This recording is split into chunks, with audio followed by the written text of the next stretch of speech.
Is it rational for a skeptic to believe in the resurrection of Jesus? This is the Deep Questions Podcast, and I'm your host, Chase Thompson, pastor and writer in Salinas, California. If you want to get in touch with me and have a question you want us to cover on the show, I want to point you to our website, which is very simply deepquestionspod.com.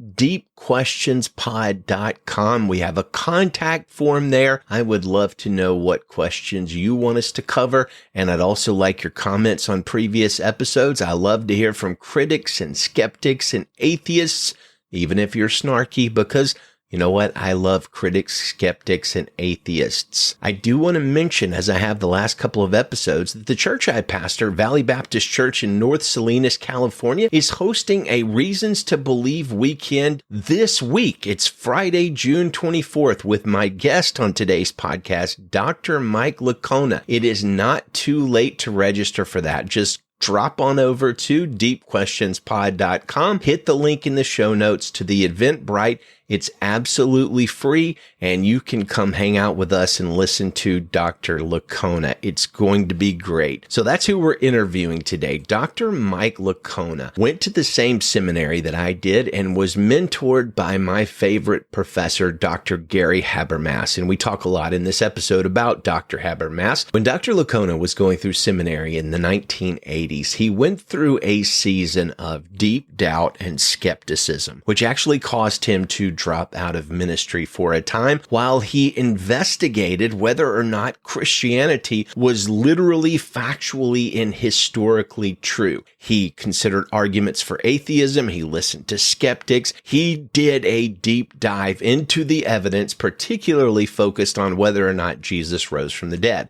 At the end of that time of doubt and questioning, he came through the other side fully convinced that the historical evidence pointed to Jesus being genuinely resurrected from the dead. So in the 90s, Dr. Licona began a ministry that seeks to equip Christians to talk about the resurrection, to understand its historicity, and to interact with skeptics and give reasons to believe. Mike has a PhD from the University of Pretoria, and he is a professor now at Houston Baptist University. He has written multiple books, including Why Are There Differences in the Gospels, plus The Resurrection of Jesus, a New Historiographical Approach, plus Evidence for God, 50 Arguments for Faith from the Bible, History, Philosophy, and Science, as well as The Case for the Resurrection of Jesus that he co-wrote with Dr. Gary Habermas, again, my favorite professor I've ever had. So I think this is going to be a delightful interview. Let's go to it right now. And we are live with Dr. Mike Licona. Dr. Licona, thank you for joining us, Mike. We appreciate your time here.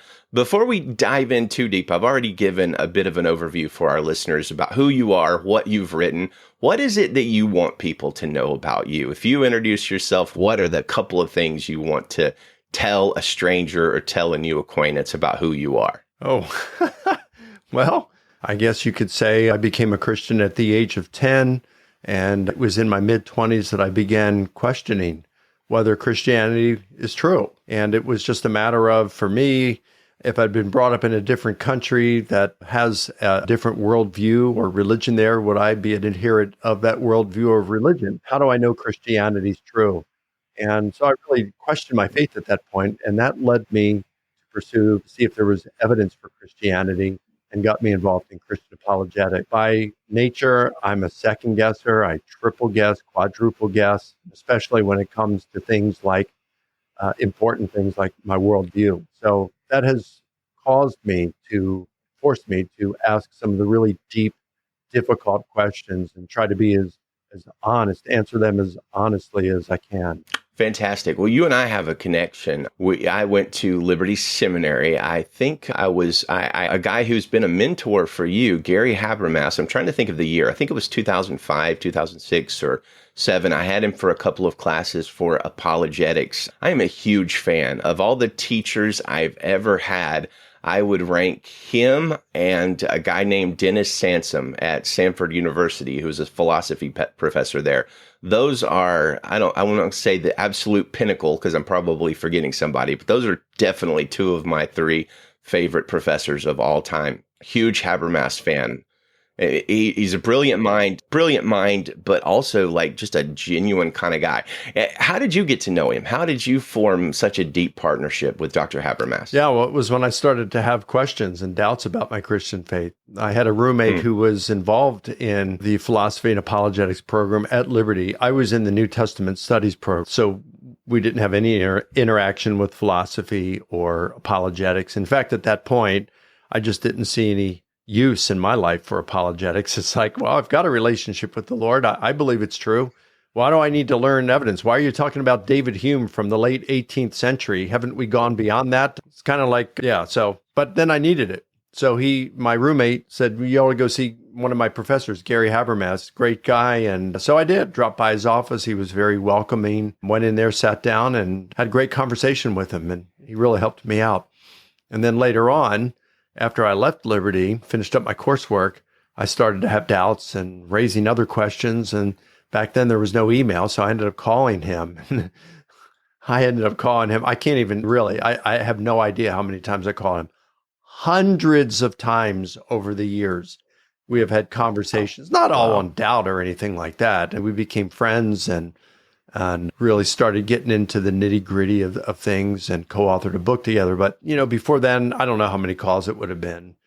Probably, way less than 100 for sure, probably less than 50. But he really helped me through my doubts. And anyway, we ended up becoming really good friends. And he and his wife, Eileen, have, I think, for 25 years, they have come to our house. This year will be 26, if nothing comes up, if the Lord willing. This will be 26 years. The only 1 year they missed was COVID, the COVID year, 2 years ago. Wow. But they spend nearly a week with us around the Labor Day weekend. So we have a good time. Some of our dearest friends. Gosh, I would say I'm jealous, but instead of being jealous, I'll just be happy for you because that sounds like a great relationship. You guys have written together one of my favorite apologetics books, The Case for the Resurrection of Jesus. What's it like to write with Dr. Habermas? Well, to be honest with you, it was kind of frustrating. And understandably so. Now, this was back in, I guess, 2002, 2003. And what made it frustrating, look, he knows resurrection so much better than me. That wasn't the problem. The problem was we kind of had two different objectives in mind. So I wanted to make the book really, put things in such a manner that would make it easy for the reader to recall them. So, for example, how do you remember some of the evidence for the empty tomb? Well, we provide three major evidences: the Jerusalem factor, the fact that Jesus was executed and buried in Jerusalem. So it had been really difficult for them to proclaim the bodily resurrection of Jesus had his corpse still been in the tomb. So that's one, the Jerusalem factor. Second, it's enemy attested. You have enemies of Christianity who saying that acknowledging that the tomb was empty because they said things like the disciples stole the body, or there was a gardener who reburied the body, or that Jesus faked his death and came out of the tomb. So these don't dispute the empty tomb. They just give alternative reasons on why the tomb would have been empty. So it's enemy attested. And then third, you have the testimony of women who were lowly regarded in the first century, whether it's Greco-Roman or Jewish cultures.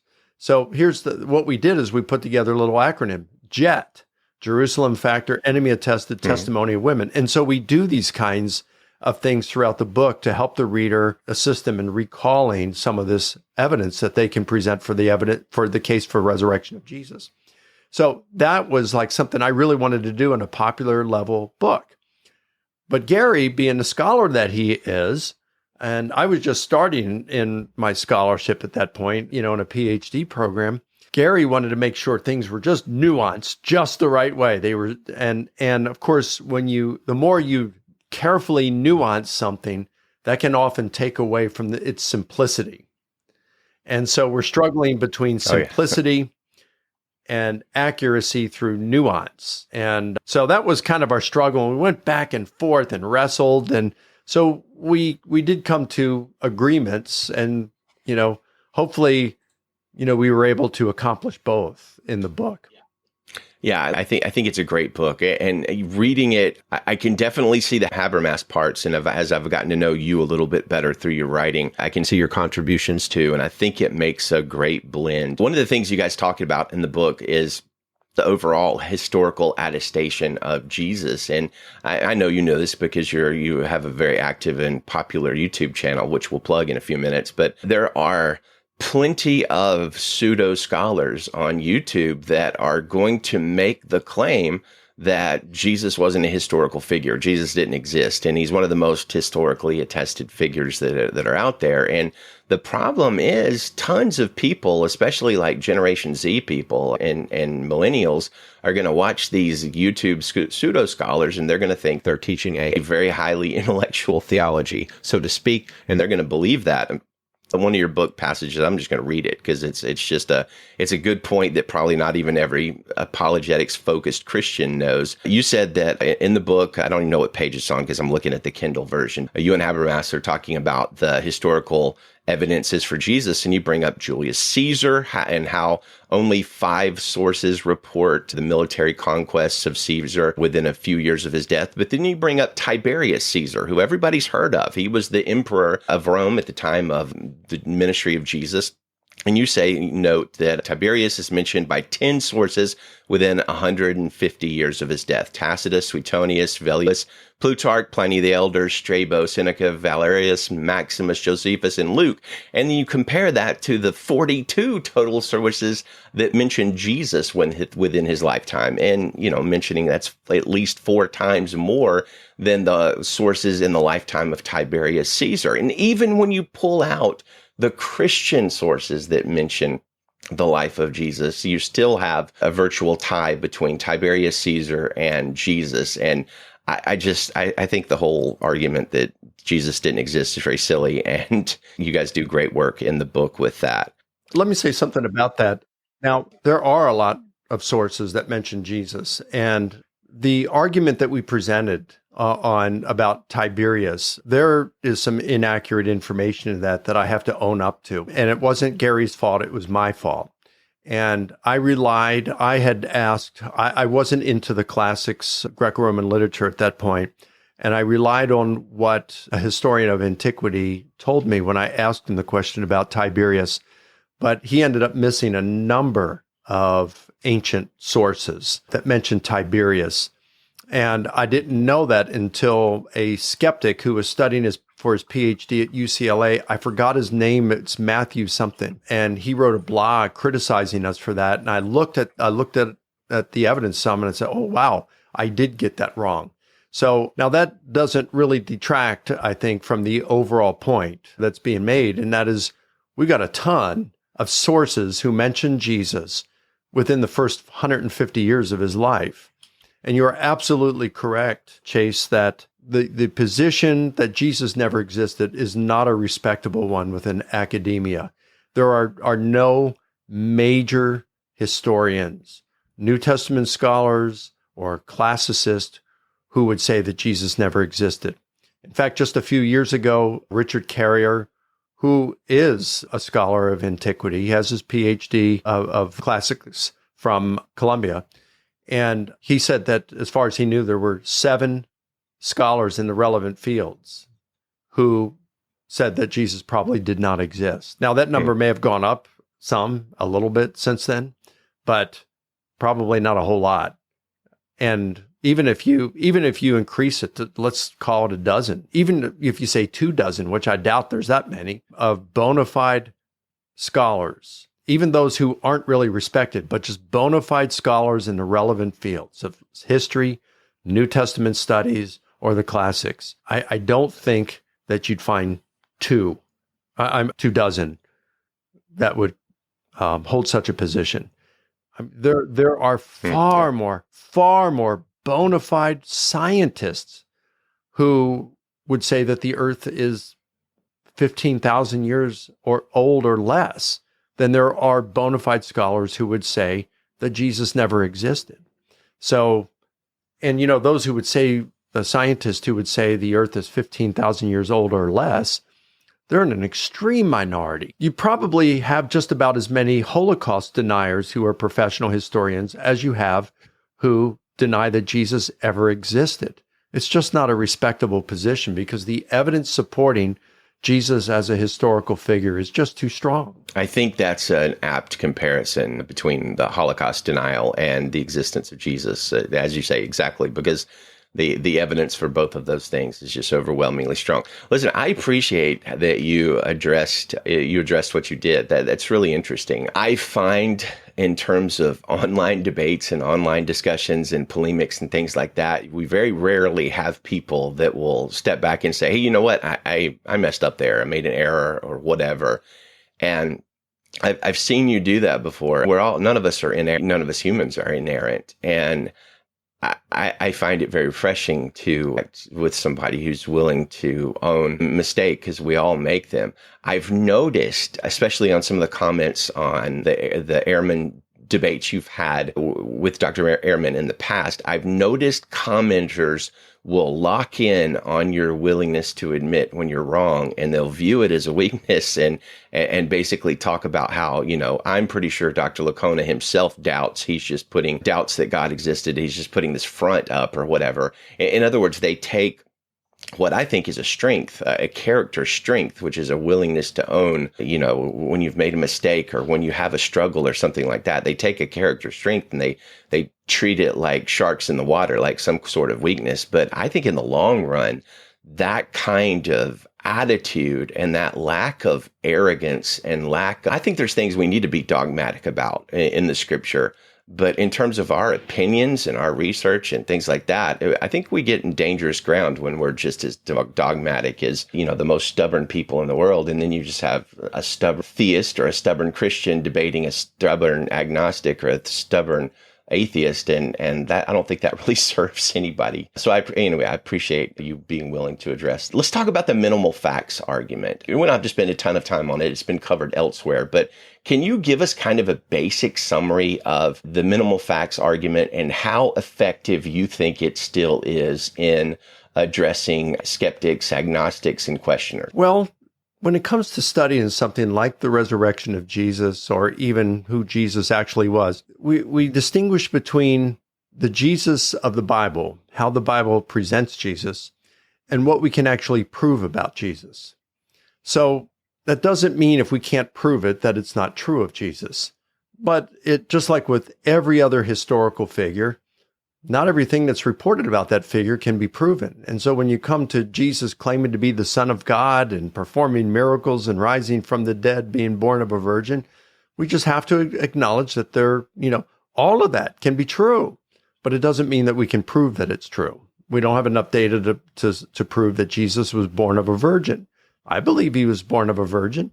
I believe the New Testament authors intended for us to believe that Jesus was born of a virgin. You've got Ignatius in the early 2nd century who has ties to those who probably knew the disciples. And he says that the virgin birth, the resurrection of Jesus, the crucifixion of Jesus, these things truly happened.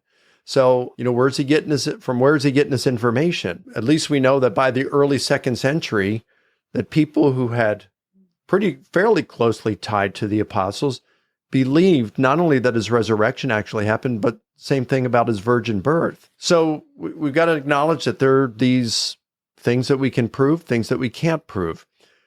There's a lot of discussions, debates among scholars about, what we have about the resurrection of Jesus.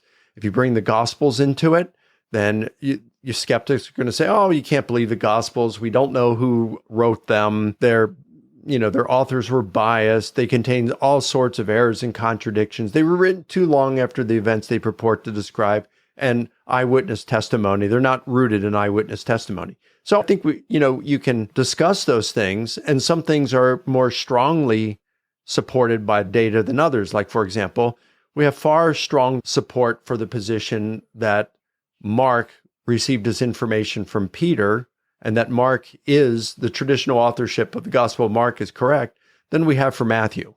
There's some fuzziness about Matthew writing Matthew. So some things are stronger than others. So, you can go with a lot of these different discussions that are going on, or you can say, tell you what, let's try to make this as simple as possible and prevent us from spending a lot of time going off on rabbit trails and never really being able to come back because it would just take too much time and there's so much to discuss.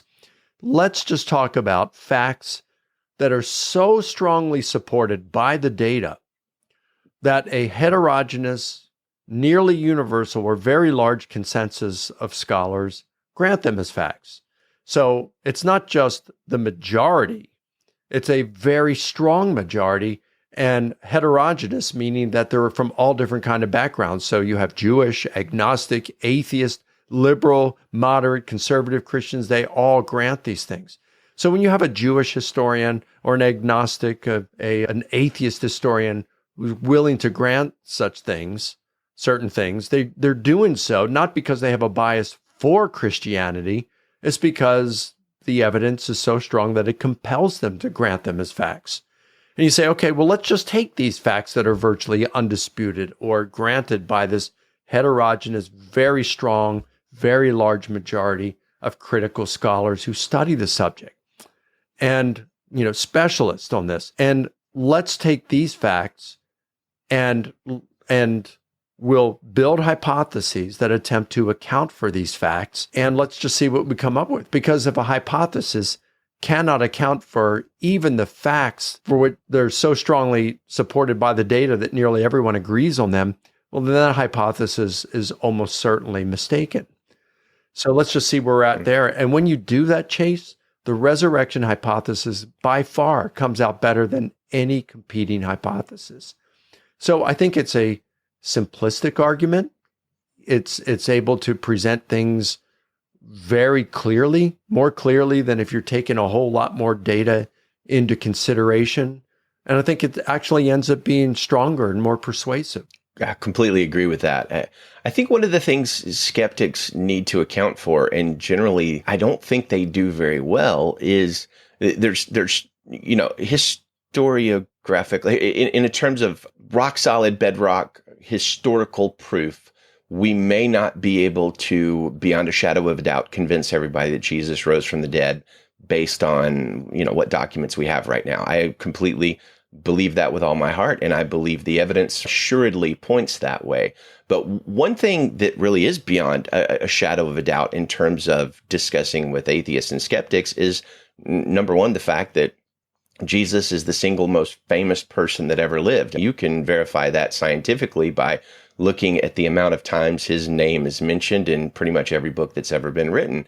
Another thing you can, beyond a shadow of a doubt, demonstrate is the spread of Christianity and how it is spread around the world and come to dominate the lives of over 1 billion people. And you have to have a reason.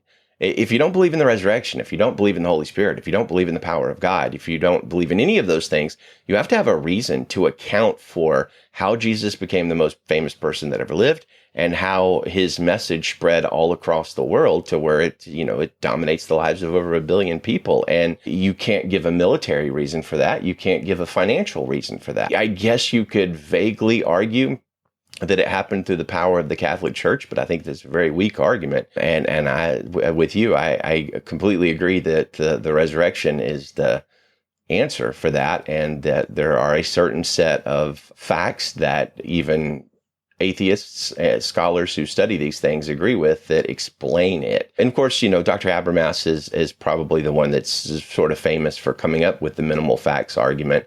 I took one of his classes remotely, and but the best class I took was an intensive 1 week in Virginia that I was in his class. I think it was just for this regular Apologetics 500 class. And one thing that kind of blew me away about Dr. Habermas was, I don't remember, I want to say it was towards the end of the class, he just started talking personally with us. You know how those intensives are. You're basically in class 8 hours a day, 5 days a week. But in one of those classes, he just kind of let the veil down. He started talking about his first wife and her illness, her struggle with cancer. I was crying just listening to him because he was so raw. He was so open about it. He just basically, ripped out his heart and showed it to us in an incredible, appropriate, winsome, and and engaging way. Honestly, listening to him talk about that really equipped me to pastor and to talk to other people about suffering, because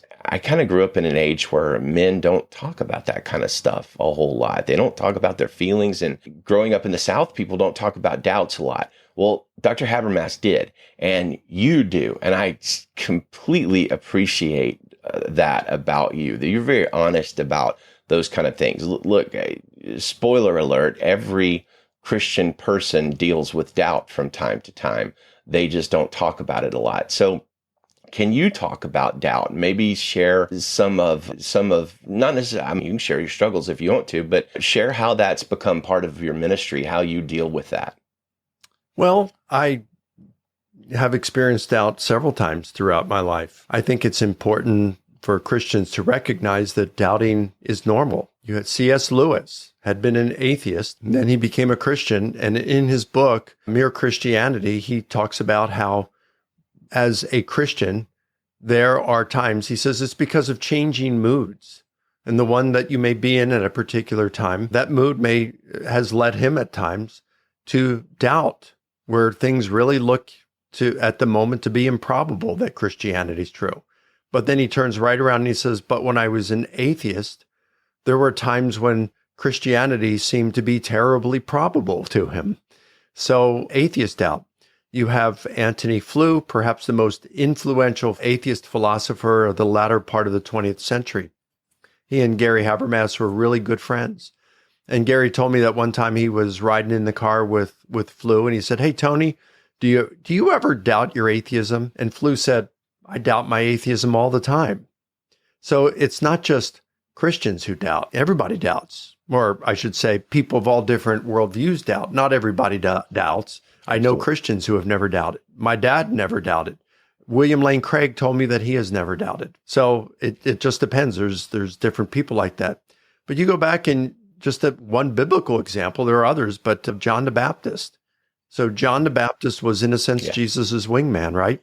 And but he's in prison at one point, and he sends two disciples to Jesus to ask him, "Are you the one, or are we to expect someone else?" So it's like he was doubting. Doubting is normal.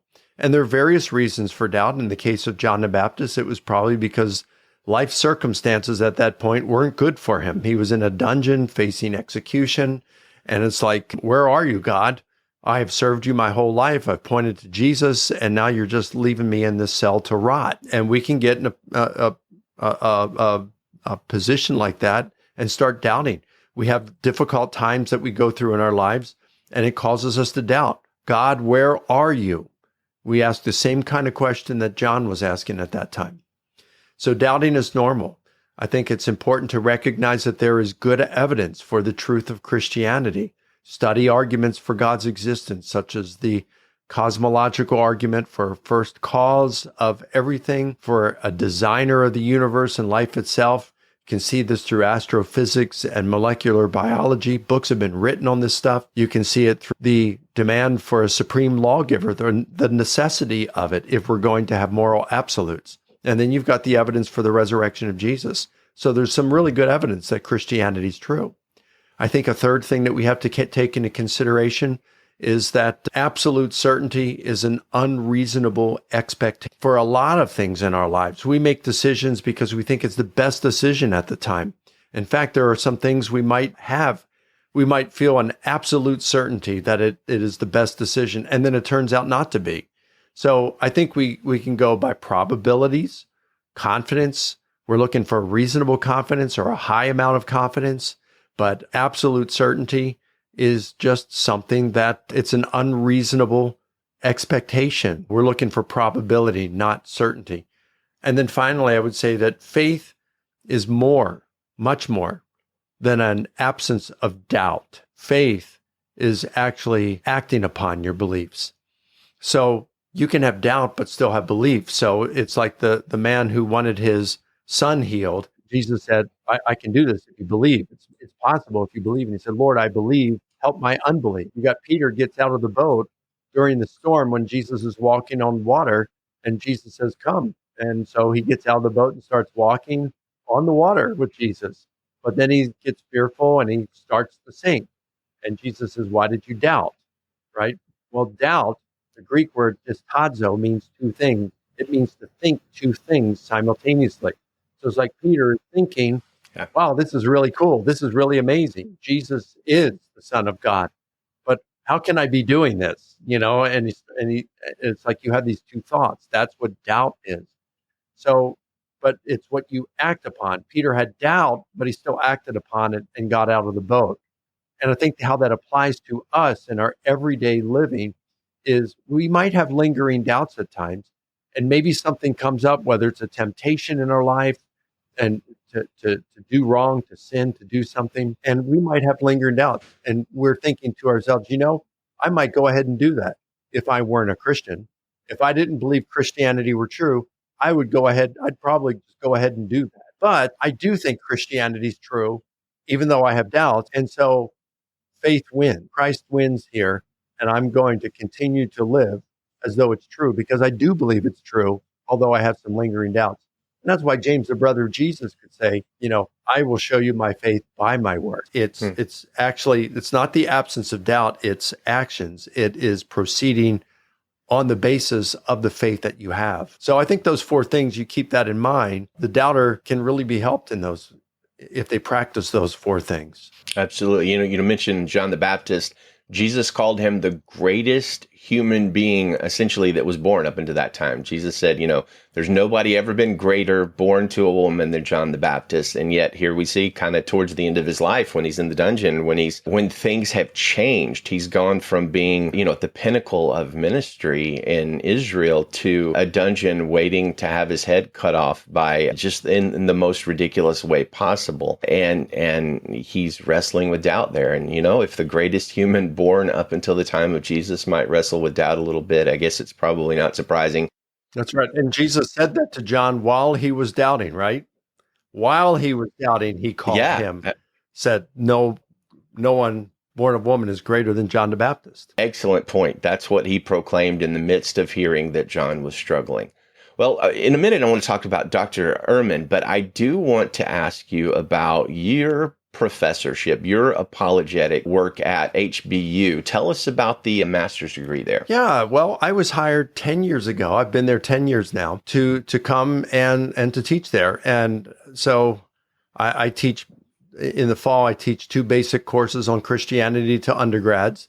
And then in the spring semester, I teach 2 courses for graduate students, those in the Master of Arts in Christian Apologetics program.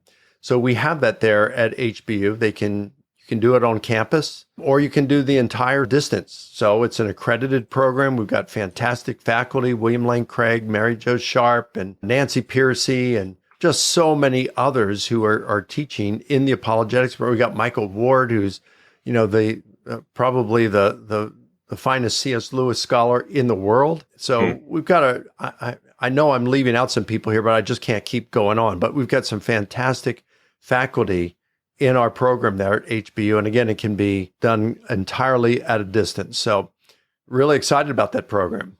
Anybody who's interested in learning Christian apologetics, I think it's the best one in the country, best one in the world. Yeah, and that's HBU's Houston Baptist University, and the website hbu.edu. Do you guys have like a special website for the apologetics We do. program? I'm not sure of the URL, but if you go there to hbu.edu, just go up to the search and type in apologetics, and you'll see the program. Yeah, we have a page just for that, and it will come up. You can see the faculty members. You can see our program. We have 2 tracks. You can go cultural apologetics.